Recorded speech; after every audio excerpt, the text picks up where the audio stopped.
Our verse for today is in 2 Timothy chapter 2 verses 2 Timothy chapter 2 verses 22 or verse 22. Flee the evil desires of youth and pursue righteousness, faith, love, and peace, along with those who call on the Lord out of a pure heart.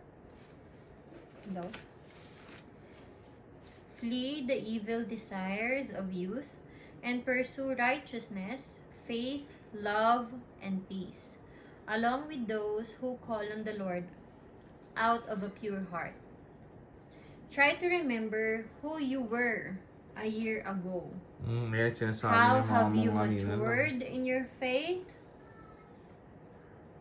How have you matured in your faith? Unang-unang tanong dyan is, nag-mature ba kayo in your faith? You did? Ano ba ibig sabihin matured in your faith? Pero mas tumindi yung pananampalataya mo kay Lord, or ganun. Naman. Ikaw kuya. You did not mature at all?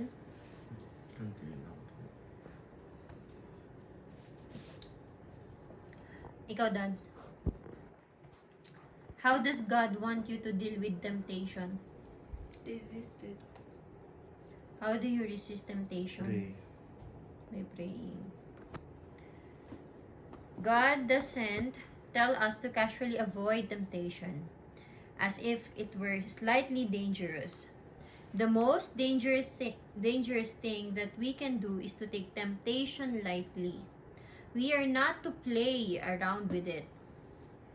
God tells us to run away from temptation, to flee the evil desires of youth. This does not mean that the things we desire when we are young are evil things. However, young adults do often go through selfish and argumentative phases. This can be a normal part of growing up. Paul is telling us here that we must move past these phases. We must choose to seek God instead of ourselves and to pursue righteousness. We must work to mature in faith, and the best way to do this is alongside other believers. There is strength in fellowship. There is strength in numbers. Being in the company of other strong Christians can help us flee from temptation. That's right. Yun siguro yung kulang sa atin, no, as a family. Yung wala tayong fellowship.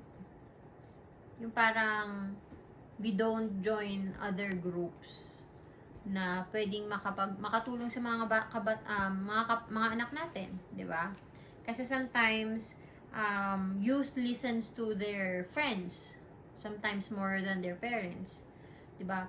If they are surrounded with Christian youth, well, makakatulong yun sa kanila, 'di ba? Para i-correct yung mga maling thoughts nila.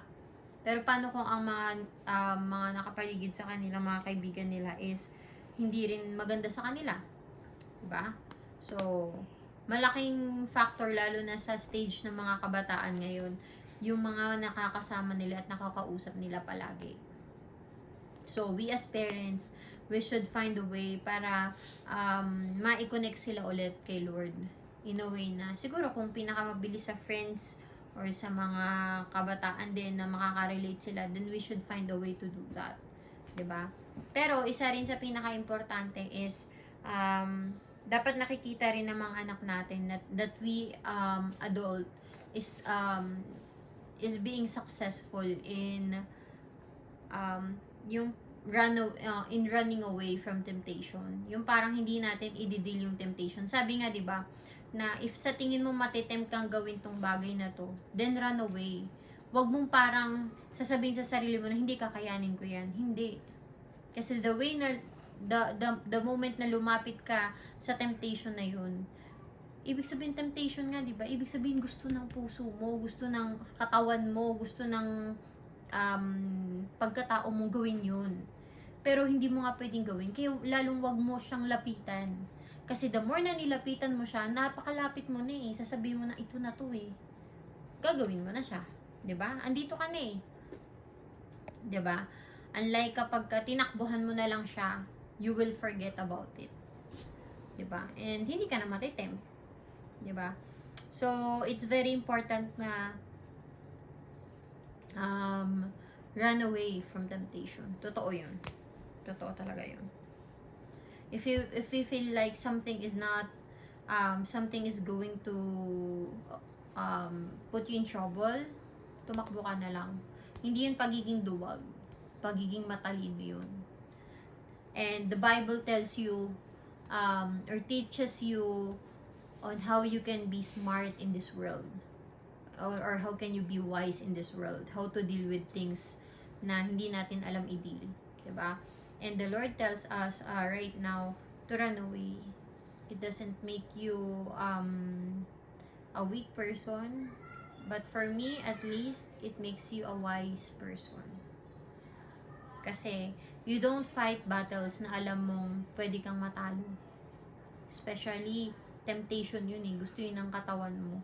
Ibig sabihin, you have the desires in your heart already. So, pag lumapit ka pa dyan, wala na. Susunggaban mo na talaga yun. Diba? So, again, don't deal with temptation, or the best way to deal with temptation is to run away and also pray. Okay? Pray, Charles. Dear God, thank you that we are maturing in our faith. Please help us to flee from temptation, and please send us strong Christians to help us. Amen. Amen.